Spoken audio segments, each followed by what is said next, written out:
Hello, everybody. I am Travis.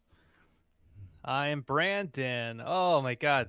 Yeah, connections, great. This solid connection. Hopefully, we can hold this connection for all of the episode, or not. It doesn't matter. Welcome everybody to Apathetic Enthusiasm, the show where Brandon and I talk about anything we really feel like talking about. So whether That's that's right. Jamocha shakes or vodka tonics, there's nothing's off limits. We'll No, talk about anything. that is true. Nothing's off limits. And here's how you know. Because we will accept any and all of your inputs over on our social media. We are, of course, at Apathusiast on Twitter. Jugglemino, that's Travis's name. Oh, Brandon, formerly known as at Steve the Heb, but now at Barnyard Cruise, because that makes way more sense. Facebook.com/apathetic enthusiasm show. Instagram, apathetic_enthusiasm, which we push a lot of videos and pictures there. You're gonna love it. I really want to start engaging more on the AE Instagram through stories, and I might do that on this trip that I'm about to take. So yeah, if you're not following the Instagram, I'm interested in some ways of leveraging that account. So head out and do that. Maybe I can get Brandon to do some chats with me via live stories or something. We're gonna try some things out. I know we've talked about this for like a year or two on the show, but it's out there. I'm using Instagram a lot more in 2019. It might be the first thing one of the first things we just talked about. Like it wasn't Instagram at the time. It was Snapchat stories, right? The Snapchat stories. Remember when we went through a period with, what was that live streaming? It's like Parrot or something, or yeah. Is that what was that called? Peter Plotters, sploogers, iceberg lettuce. Guys, you can also send us an email at apatheticenthusiasmshow@gmail.com, or head to our website, apatheticenthusiasm.com, where you can see all of our posts and pics and podcasts. You can support this show monetarily at patreon.com/rickandmortypod. And you can follow us live, because we live stream every episode that we do, unless we don't live stream it, over on twitch.tv/apatheticenthusiasm, or you can follow us on YouTube at youtube/channel/ a whole bunch of characters that I'm not going to read. Just search for Rick and Morty Podcast. I'm sure it'll come up. Yeah. You guys are smart kids. You guys know how to Google. I'm feeling good. It's a Monday night. Had a bit of a stressful day at work, but it's nothing serious. It really wasn't that stressful. But it was a Monday, and you just said it was a stressful day at work. Well, it was a Monday. It was stressful because I had to show up. No, I mean I'm taking a short week. I'm gonna start a vacation soon. Ooh. So you gotta tie up the loose ends. You gotta make sure all the T's are dotted and the I's are crossed. You gotta make sure everything's good to go. Yeah, I know how that is. Every time I go on vacation, I'm like, you know what? I'm stressed because I'm leaving behind a bunch of stuff. But I have faith that everyone doesn't know what I do on a daily basis, and that just as much will get accomplished without me there. No, nobody knows what I do when I am here. So why would they miss me if I'm gone? But yeah, so it's it's a road trip that I'm going on. Let's just jump right into that category. Road tripping. Starring Patrick Swayze as the Road Tripper. The Road Tripper, coming to theaters this summer, 2019. Patrick Swayze in his final role as the Road Tripper. Oh no, he wasn't in like that semi truck movie like Black Dog with Meatloaf or whatever. Yeah, what was that movie called? I forget what it's called. I don't know. But if you are following us on the stream, the chat is blowing up because of the new technology that is allowing chats to show up on the stream. So if you want to be part of the show live, you can chat along and have your voices heard, or at least read on screen if we don't acknowledge you. But thanks to those of you that have joined us in chat already. So I'm taking a road trip. About an 8-day total trip. cruising around the East Coast of the Okay. United States. But I gotta know, Brandon, are you a big road tripper? Do you enjoy uh, getting out on the open road, or are you like, nah, get me on a plane? I do not want to drive. You know, I, I, I I I, I I prefer the crazy train. I no, I fancy myself a road trip. I like road trips. I commute every day. So I don't yeah mind driving. yeah, but that's not really the same. No, Like well, it might as well it's be. a It's mini like road trip, I guess. yeah. Like Um, probably in an average work week, you drive as much as I will the first day of this trip. I like a road trip because it gives you time to just like get on the open road, eat a whole lot of crap that makes you not crap for days because you're all stopped up. And which is it's which just is beneficial for the road trip because you have to take less breaks. that's It's that is all true. connected, Brandon. But no, I've gone on I've gone on road trips with my family as a kid, usually to like back and forth from New Mexico. That was as far as we really went. But I always enjoyed them. And I used to when I lived in not Oklahoma, when I lived in Arkansas, a little bit further west, I I made that trip from Arkansas to my parents' house in California in basically a 24-hour stretch. that is That was when that is a grind, my friend. That is a young and grind. dumb, young and dumb. And I think part of that trip, actually, my alternator went out, and so I was like in the dark, um, just trying to just drive, but like turn off my lights periodically to let them recharge the battery, and then turn my lights back on. Young and Young dumb, my and friend. dumb. Wow. Yeah. Are those the furthest road trips that you've taken? No, the furthest road trip I took was from California, all the way. California. First, you gotta take the 5 down to the 805. I don't know.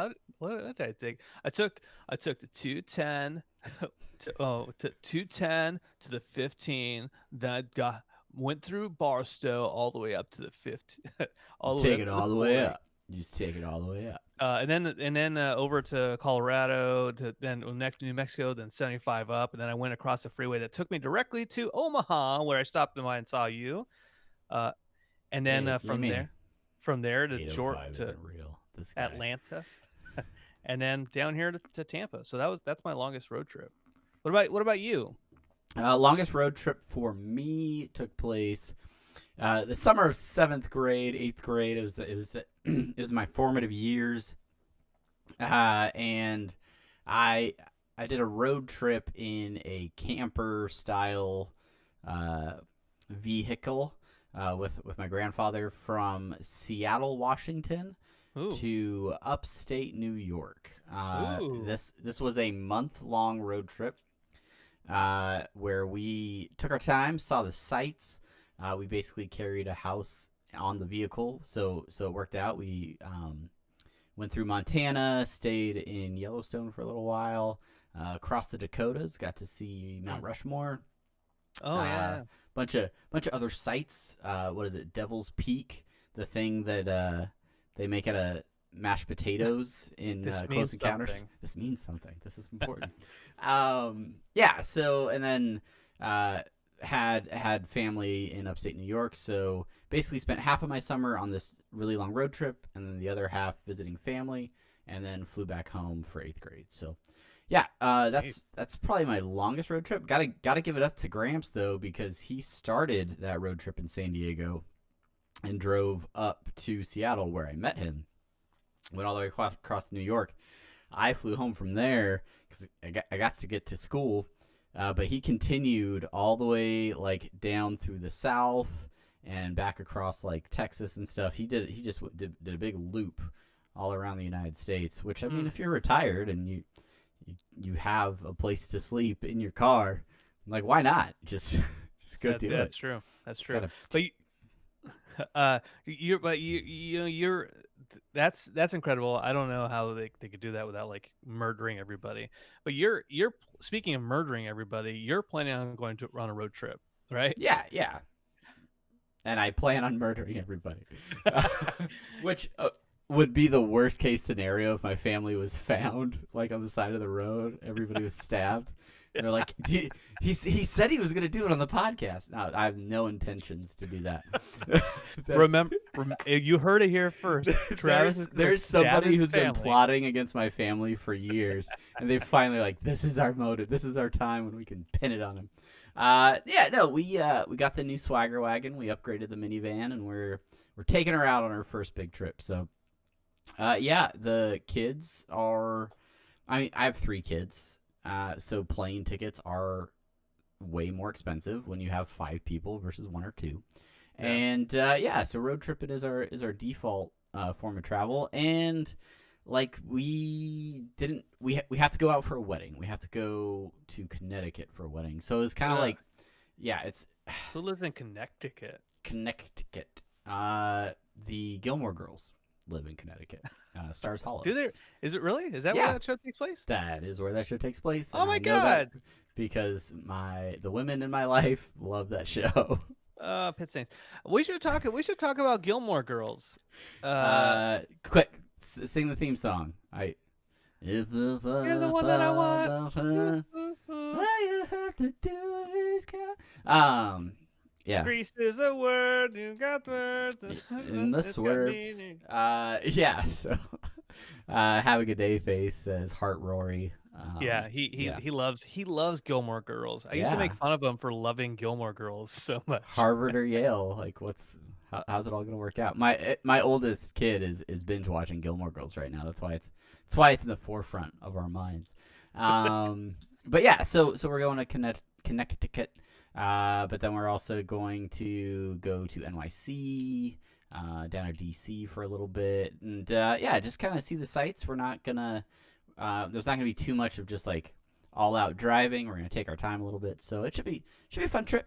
And my sister-in-law's coming with us too, so spare adult. We have even teams, 3 adults, 3 kids. So yeah, and everyone hopefully will be alive at the end of it. Here's fingers crossed, or knives crossed, depending on. That's good luck. I'm not bringing knives. I don't know if we're gonna record this. Well, probably will before I leave, because you'll go on your trip and then you come back, and then like a week later, then a week or 2 later, then we'll play a couple of D&D sessions, and then you can go on your trip. Yeah, that's right. And I'm going to California. That's where I go. That's where you go. You go there.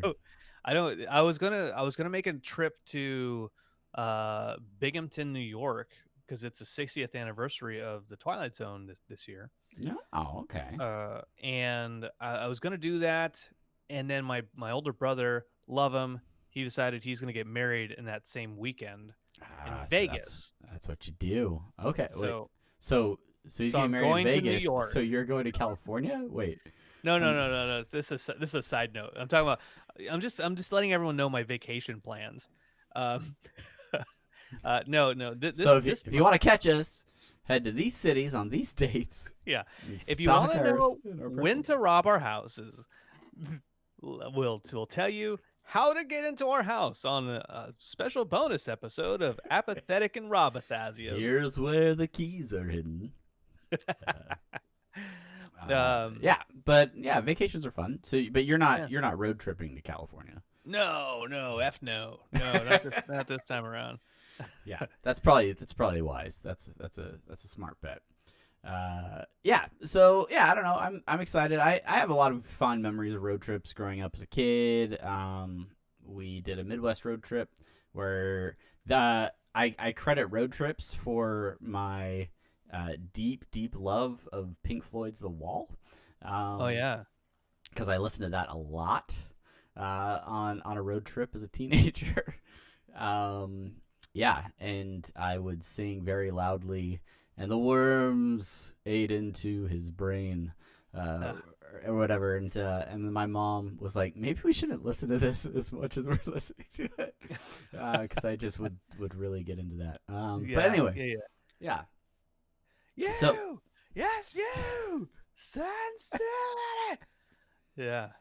Just yell that over and over. When I was a kid, we've said this on the show before, but whenever my uncle and my brother used to laugh so hard when like, you, how can you have any pudding if you don't eat your meat? And then they just like rewind it and play that part again over and over. They just thought it was the funniest thing, and I thought it was funny just because they were like 5 Because they years thought older. it was funny. Yeah. Yeah. But now looking back on it, I don't think child abuse is very funny. But Brandon, how can you have any pudding if you don't eat your meat? Well, very easily, actually. You just eat the pudding. Oh, all right. Yeah, as made clear in many vegan restaurants across the world, it is in fact perfectly okay to eat your pudding when you don't eat your meat. Hey, speaking of that, I know we want to keep talking about road trips, but this June is the month that I've chosen to go meatless or pescatarian. Speaking of eating pudding without meat. So you're in it, like you're in it right now. You're not eating meat right now. Yeah. Tonight we had a very special meal that Chelsea were prepared, and it was like a stir fry but with tofu. Yeah. All right. Pretty good. Actually. It's really weird because we had kind of like a weird stir fry thing that include ramen noodles in it. What? Yeah, except mine had chicken in it because I had to so I could eat my pudding. My coworker and friend Omar says, "Hey, it's not gonna last." Lol. He knows you. He's got you.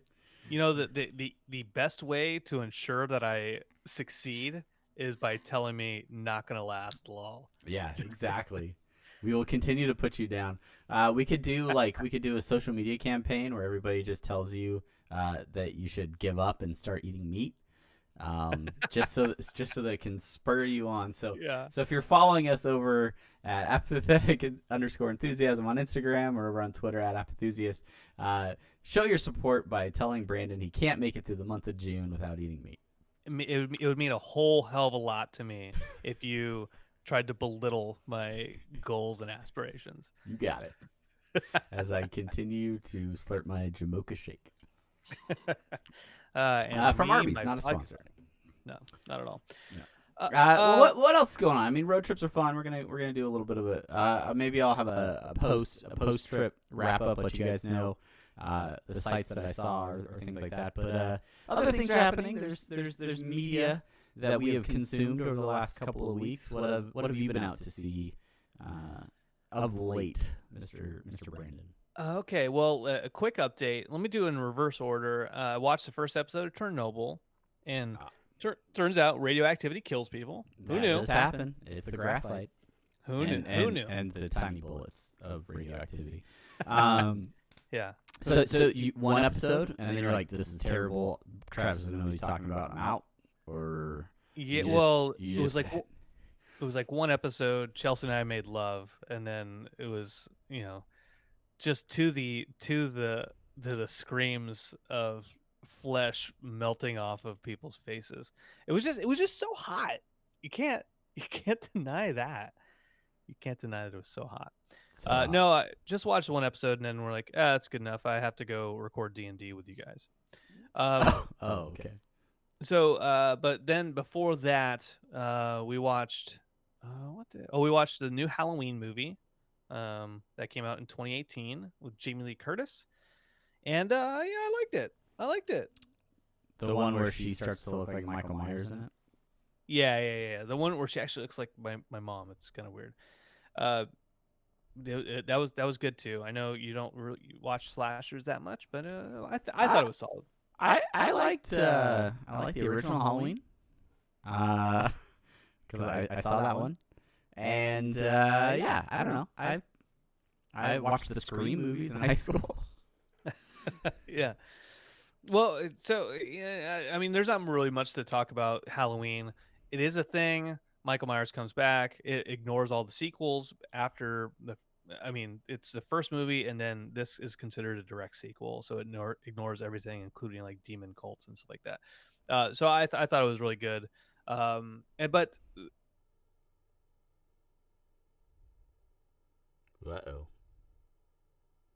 Come back to us, Brandon. Internet. There he is.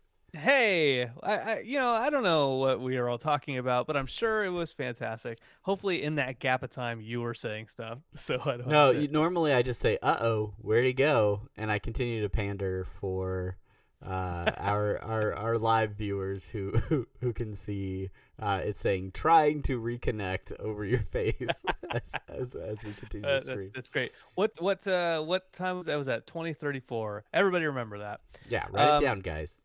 Right. Somebody put that in the chat. 2034. It was a good movie. But more importantly, Travis, is I saw Godzilla, King of the Monsters on Friday. That's right. The very first movie about Godzilla ever released in theaters. Ever. Not including the 1998 classic featuring Matthew Broderick and Matthew Sizemore's favorite movie ever. Yeah, Godzilla. filmed on location in Oahu in beautiful. Right. What is that place called? What is that canyon called? Kaniohe. Yeah, I don't know.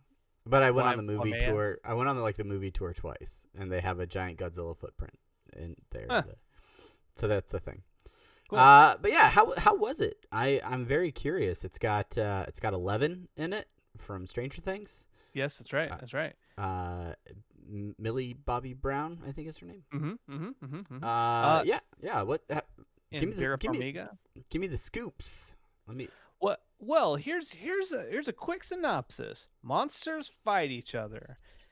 Also humans. The end. So, here's the thing about any Godzilla movie, as far as I can tell, is that there's humans in it just to tie together the scenes where monsters fight or monsters destroy stuff, right? And so the humans are a necessary evil, if you will, considering it's a big allegory about nuclear testing and destroying our environment. But I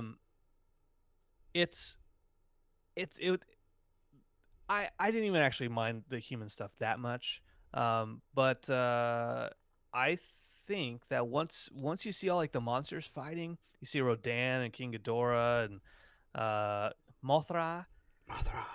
It's so solid, and it makes me excited. I'm excited to see what they do with the 2020 film coming out, Godzilla versus King Kong. So, ooh, yeah. So, did they leave it feeling like the start of a new era in these major monster movies, or does it feel very standalone-ish? Does it feel tied to other Godzilla films, or is it very much like a reboot? Well, no. So this is a sequel to the Godzilla movie from Gareth Edwards that came out in 2014. Okay. And it is Kong Skull Island, which came out in I think 2015, 2016.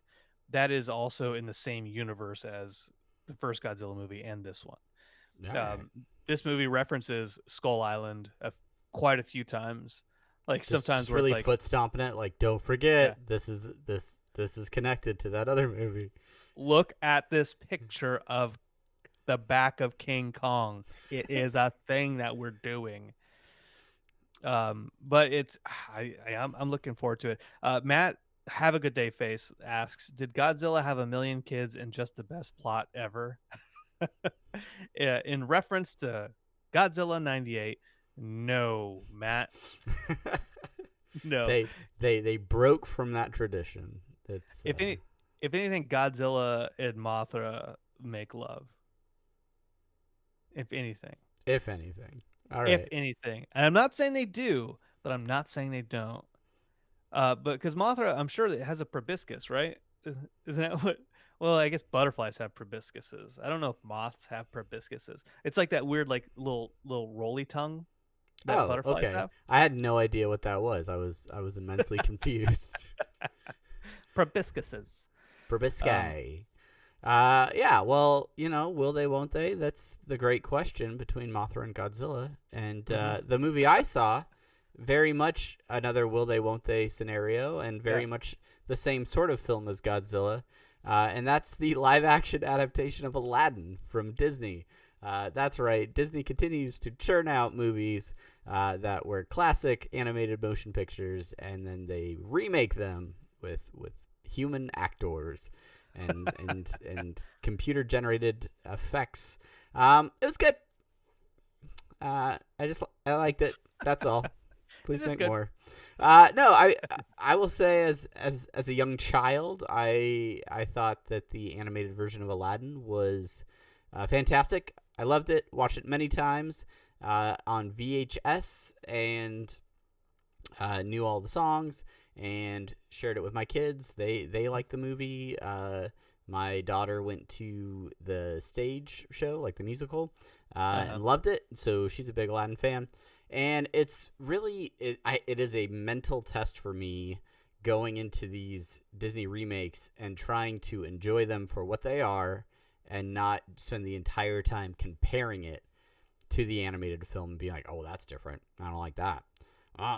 They changed the line in that song. It's not my child. It's my childhood they're ruining.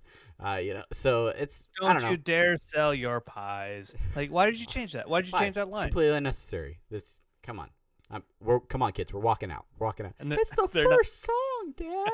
They're not even on a carpet. They're just like in a pie shop. Yeah. It didn't even take place in Agrabah. It was East LA. I don't know. It was in a Dunkin' Donuts.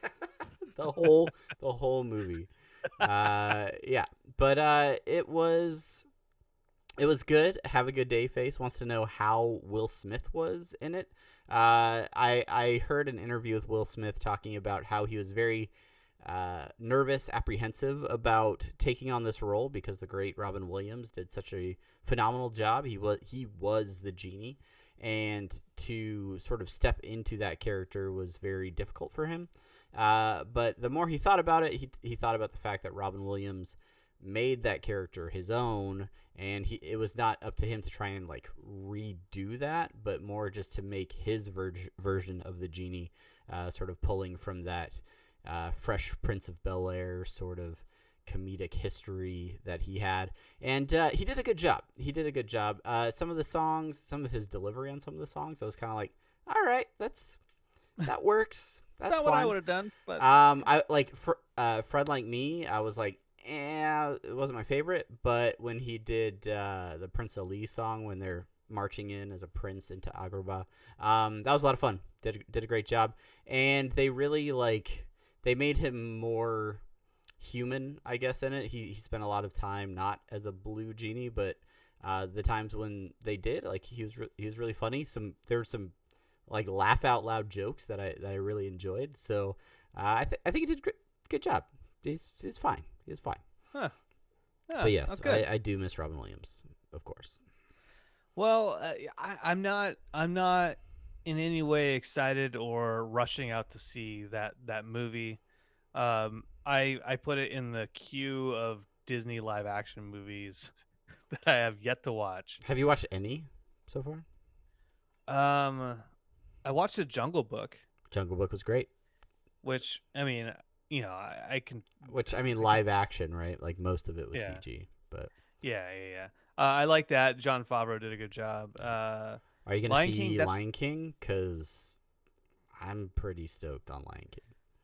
I might see a Lion King, but I will say that Teen Titans Go to the Movies has the best Lion King reopening of all time. It is pretty good. It is good. I'm worried about taking my kids to see Lion King because I know I will probably cry, and I don't think, especially my youngest child, will enjoy things like the death of Mufasa in a more live action portrayal. So, and I am curious to see how they do that because they do often shoot things a little bit differently because of how the realism effect. You can't get away with the same sort of things that you can in an animated picture. So in an Adam Sandler Adam Sandler movie. Shabadoo, shabadoo. I'm a Simba. Stop looking at me, Swan. as Timon or Pumbaa. Oh man, John Oliver will be Zazu though, which I think is a tremendous job by the casting folks over at Disney. All right, enough about Disney films. Other things that I put in here. I've been digging through some random stuff on Netflix. Have you watched the documentary Abducted in Plain Sight? No. I'm looking at this note in the show notes, and I'm thinking, what? So this isn't even something. When we're thinking of topics, I didn't even see you type that. Yeah, I know. It was in plain sight, right in front of you the whole time. Yeah. Oh my gosh. Written in plain sight. This is the reason I sought this out is a group of people at work were talking about it and kind of freaking out because the utter, I don't want to say absurdity, but just the shock that when you watch this documentary, it's one of those things that you watch it and you're like, really? And then like they keep telling their story and you're like, come on, are you serious? And then it just keeps happening for like 2 hours. And it's basically the story, unfortunately, of a little girl who was groomed by a family friend who was a pedophile, and he kidnapped her and brainwashed her and basically manipulated the little girl and the little girl's parents to sort of blackmail them. And there's like all this stuff that goes on where like they end up getting the little girl back from the abductor, but then like don't press charges against him, but then like eventually like send her back to the guy at one point, and like all this stuff's going on. It's really some crazy stuff, but it happened in like the early 70s. And so like everybody's still alive, and they do interviews with everybody and stuff. So it's everybody except the guy who was the nasty criminal dude. But yeah, it's just a really bizarre flick, and one of those things where they talk about how like pedophilia wasn't really talked about at that time, so they didn't consider it. But through like a 2019 lens, you watch this thing, you're like, why the heck would you even allow this guy into your house? This dude's like a total creep. Yeah, it's just I'm there's part of me not weirded out necessarily, but like, why are we talking about this right now? But you know, it's a movie. But did you watch the HBO stuff on Michael Jackson? No, I did not. And did you watch it? What is it? Forgetting Neverland or Finding Neverland? What is it called? Yeah, I didn't watch it. My mom and my brother were watching it, and I was just getting filled in. I was listening, and I watched like the after show with Oprah and the director and some of the kids. Well, they're not kids anymore. And I was I'm thinking as I'm driving. I thought about this maybe the other day, and I don't want to spend too much more time on this. No, that's fine. Topic. I was just thinking the other day, like, well, yeah, fucking course he's weird. Like, how weird? Like, wait, come on. Like, we gave him credit for being eccentric. I'm like, no, that's just how he is. He's just a kid. But I'm like, come on. If he wasn't rich and famous, would you let your kid hang out? No. Oh, and it's okay. Yeah, Jimmy's just sleeping with old man Withers. He's an old man, but he's just like a kid at heart. And that's the thing. That's the thing about this documentary is like the choices these parents make. I'm sitting there, I'm like, how on earth are you like, oh yeah, that makes sense. Yeah, sure. Yeah, let him. Yeah, part of his therapy is to spend nights alone with my kid. Yeah, that makes sense. Yeah, that seems perfectly reasonable. So it's just one of those movies where you're almost like, I can't believe that this is a real true story, but it is. It's a true story, and they wrote books about it, and went touring around. But yeah, crazy stuff. Yeah, so that's what we watched after we finished Dead to Me, which all the housewives seemed to be binge watching, and I watched with my wife, and it was okay. It was Christina Applegate and what's her name from Freaks and Geeks? Velma. Yeah. Scaramucci. I forget her name.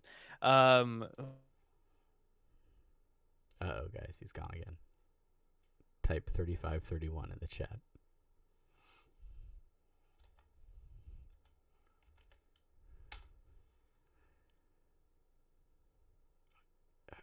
Anytime now. I'm sure he's coming back.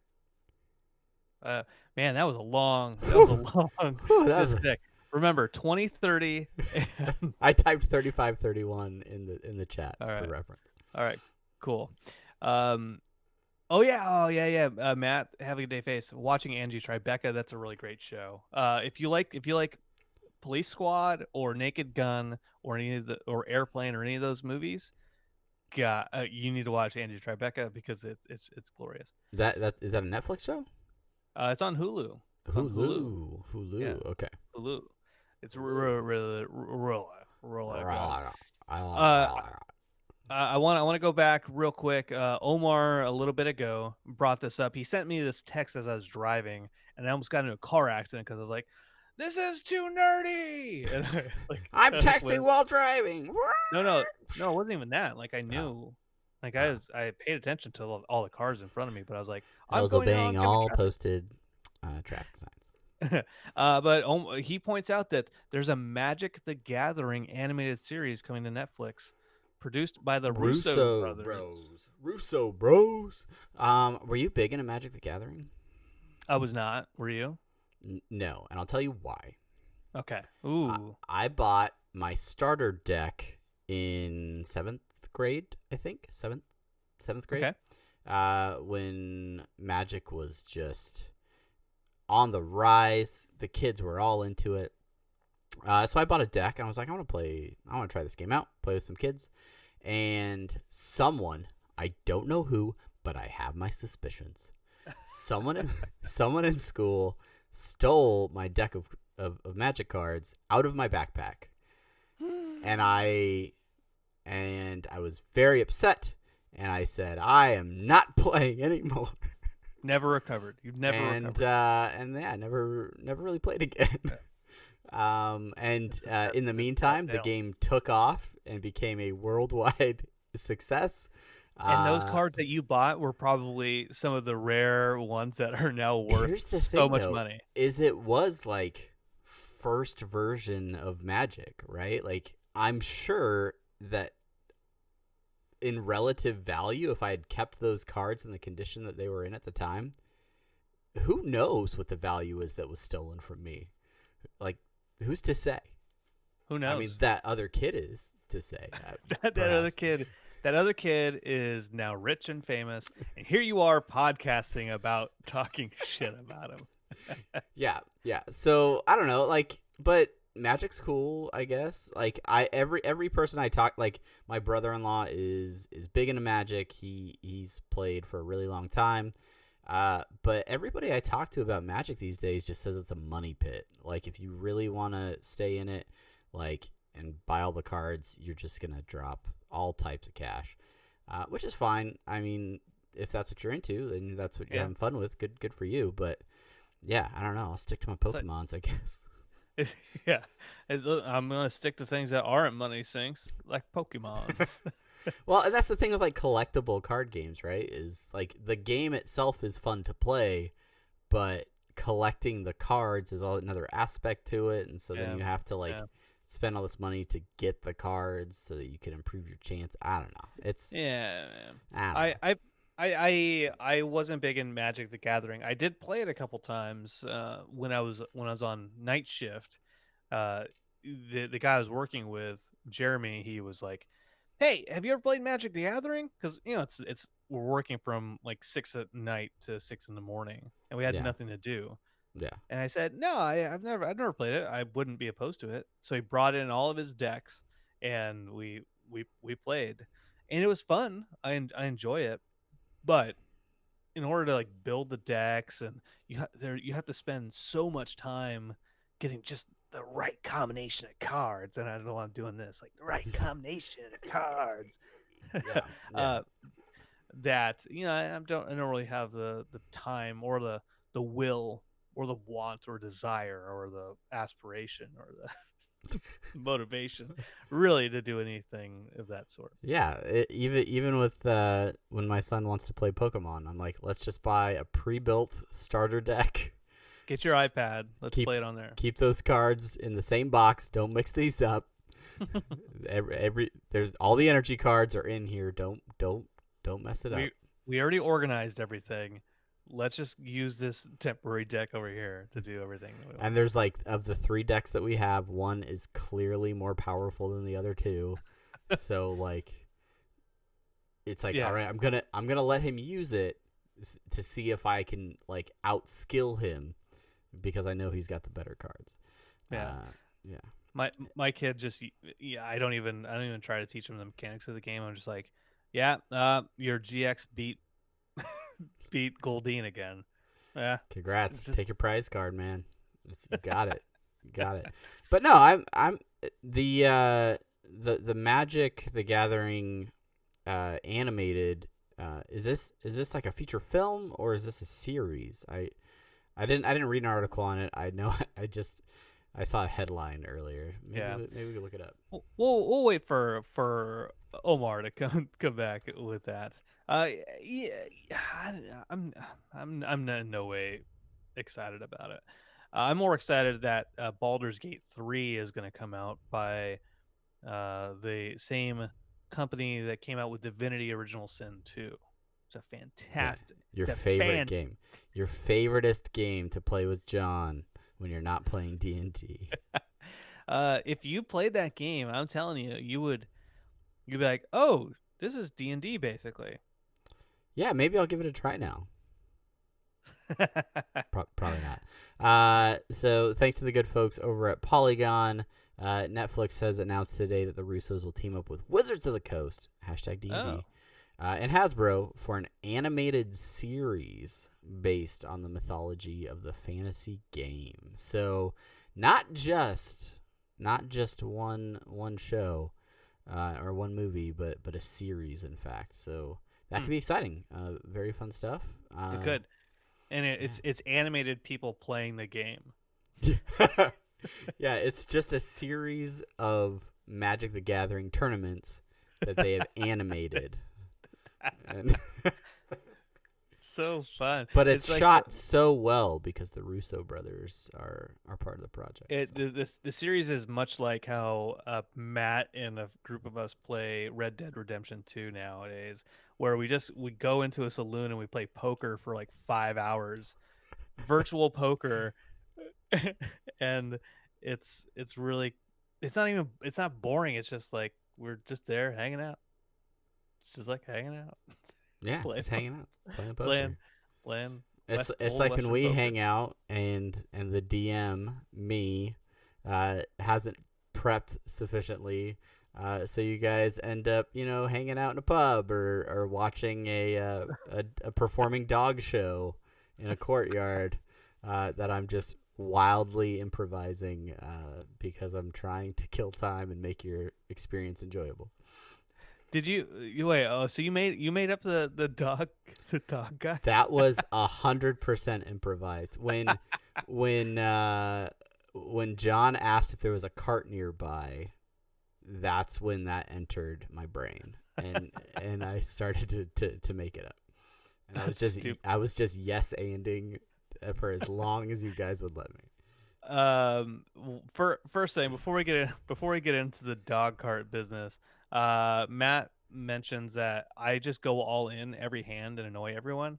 Look, we're playing with like $5 Old Western, and the most you can put in at one time is $1.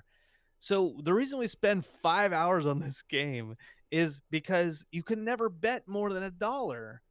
And then you can buy back in, and it's slow. It's so slow, and it's not real money. We can do one mission and make 6 times what we can in 5 hours. So what together? What you should do is you should let them all play poker, and then you go and complete a mission single-handedly, and then come back and just drop all the money on the table and be like, what now? But I can only drop $5 at a time. So I go all in, and they're like, "Oh yeah, I'm annoyed." Well, no, you know what? No. Pony up. Let's Pony up. That's the old West. You got to pony up. You don't have no Chrysler. You can't Chrysler up. Stupid. Yeah. Stupid. All right. Well, I don't have a PlayStation, so let's move on. No, it's an Xbox, man. Oh, I don't have an Xbox. I do have an Xbox. I am thinking about canceling my gold Xbox Live subscription. That's fine. So I don't spend $60 on something I don't use anymore. Okay, so let's go back. We're making a transition. D&D time. We don't. Ooh, Dungeon Master's Guide.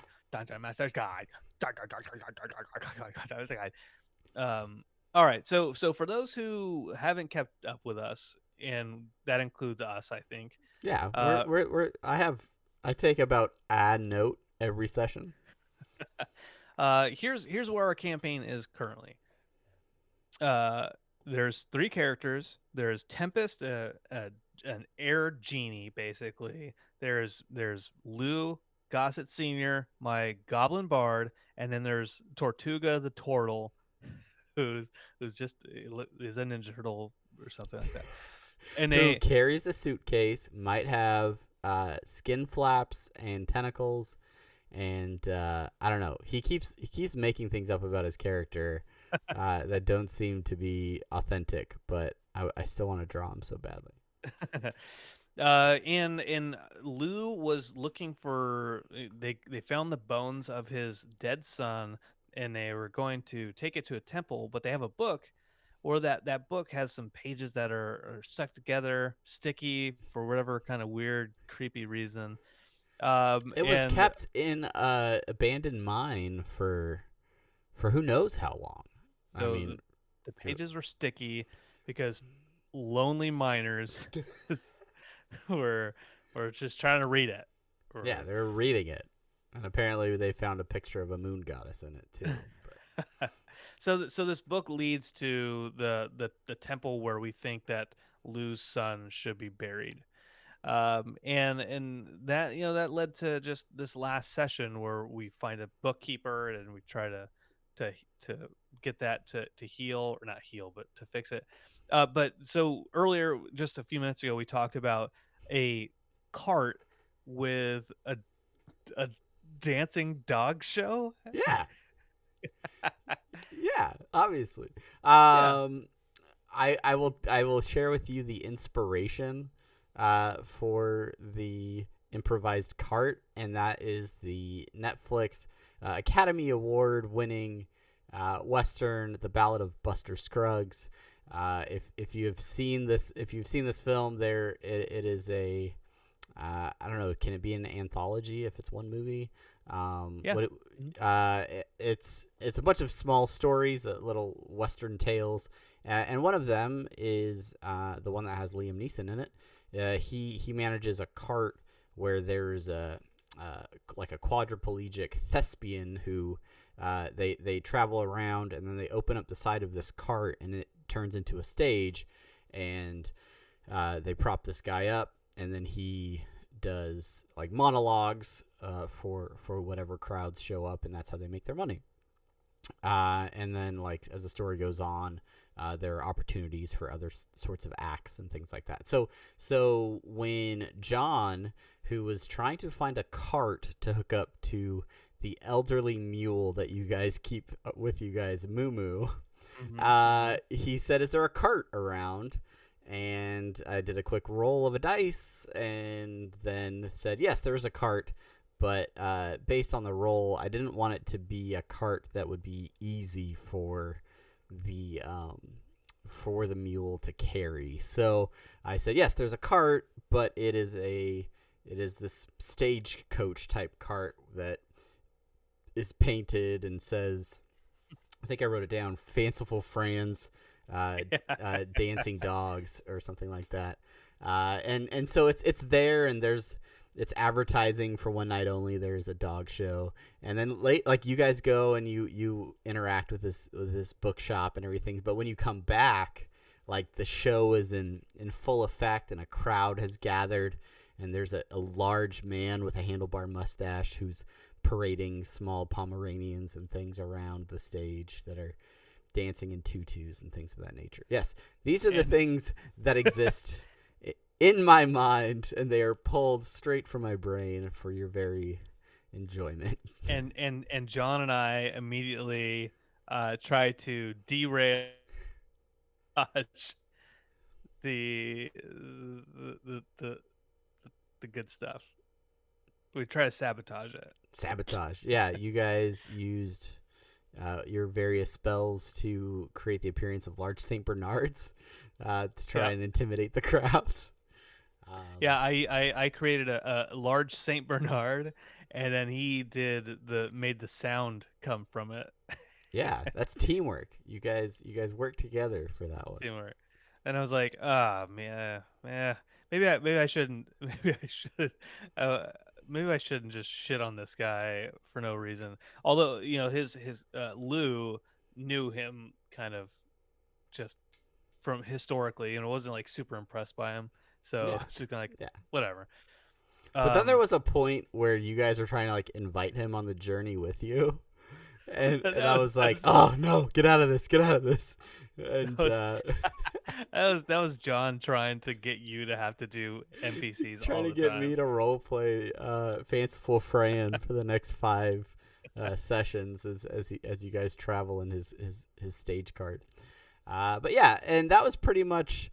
Once you guys got the book all taken care of, there was not much left that I had prepped. You guys have a pretty significant journey ahead of you to discover the location of an amulet that you need in order to access this temple. And and so now I have a whole road trip to come up with exactly how that's all going to work out. Well, how we left this last session was we had to go past a village. We had to go past it because it was the only path down, and there were claw marks on the walls, and then we heard some howling, and then we rolled for initiative with some gnolls. I don't think we actually rolled. We didn't actually roll for initiative. Yeah, there was a gnoll that popped over his head over a wall. And drew a longbow at you, and then I yelled cliffhanger, and we stopped playing. No, nobody knows the trouble I've seen. And so that's where you are. You have plenty of time, Travis, to figure out figure out which pre-existing content I will modify into the next stage of our campaign. Man, you don't have to, pre-existing content is good, because it gives us like that foundation to build off of. Here's the one thing I ask from you: just make the fights harder. Yes, I will happily do that. I was pulling from the last bits of the Lost Mines of Phandalin, or Phandelver, I guess is what it's called, the starter set.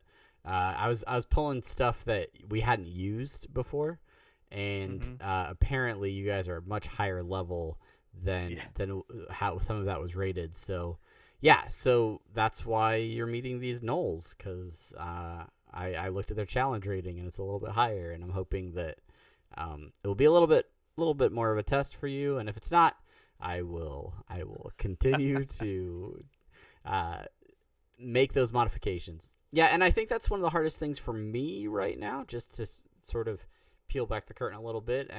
For those of you that have been following our adventures for a little while, I was completely new to D&D when we started playing, and so I have not played as a player very much, except for the few one-shots that you and John ran.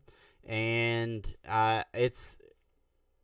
we are getting into some uncharted territory for me as a DM in terms of developing new storylines and figuring out ways to develop encounters and make sure that the encounters are like the difficult enough for you without being like too difficult that they will kill you right away without giving you so really just finding the right way to balance those interactions has been I haven't been doing it great, but I hope to get better at it as we move forward. Yeah, I don't know if you have you. There's damn it, I forget the site name, but you go out there and then you say how many players you have and what their levels are, and then you add stuff, and then it'll say what the challenge rating for that group of people that you have is generally. So I don't know if you and all of that is in like the Dungeon Master's Guide too. As far as there's information in there about how to determine the sort of average challenge, like the challenge points for your party, and then how to build challenges. And I got really into that and figured that all out for the first thing that I built for you guys. And then you like went around all the enemies and skipped it. And I was like, okay, whatever. I'll just try something else. But I am aware that knowledge exists. I just need to get back in there and practice it a little bit more. Yeah. You mentioned something about that you hadn't done much as a player, and I mentioned Divinity Original Sin already. I mentioned Baldur's Gate 3. I mentioned these type of things that John and I we've done a lot of that fantasy D&D based role playing game stuff in the past, and I wonder, if you bought Divinity Original Sin 2 right now and you started playing it, how different you'd be as a DM. Would you? That's a terrific question, Brandon. We may never know. Yeah. And the reason why is because the next game I'll be buying off Steam is not Divinity Original Sin 2 or 3 or whichever ones come out, but it's definitely going to be Trover Saves the Universe, the new game created by Justin Roiland from Rick and Morty. And it comes out for PC tomorrow. As of this recording, it'll be June 4th. And the plan for those of you watching or those of you listening to this when it comes out is to try to get a live stream knocked out on the day that it releases, prior to my travels. So if you have no intention of purchasing the game for yourself and you just want to see me try to fumble around in VR for a little while and try it out, then make sure that you are following us over at twitch.tv/apathetic enthusiasm, or follow us on Twitter, or I don't know, I think that's follow us on Twitter, and you'll get updates to see when we go live, so that you can watch the stream of me sticking little peoples in my holes and stuff. I think Royland did a live stream of it tonight from PS4, because PS4 already released last week. I think. Yep. Omar has been playing. He says pretty funny game. Yeah, he hit me up earlier, and I was like in the middle of. I feel bad because I wanted to hear more about it, but I also had a lot of work to do, a lot of crappy work to do. So I was like, oh, I want to listen to how funny this game is, but also I need to send this email. So I apologize, Omar, for being rude and telling you to shut your friggin' mouth. I was gonna cuss, but we're not really rated explicit on this podcast. Just kidding, we are, I think. Anyway, so we'll be there tomorrow. I'm gonna help Travis just kind of keep the flow going as far as filling the air when my connection works, and that should be fun. So be sure to go check that out. Anything else for tonight, Travis? I think that about covers it. Yeah, I don't know. A lot of Netflix and vacation prep.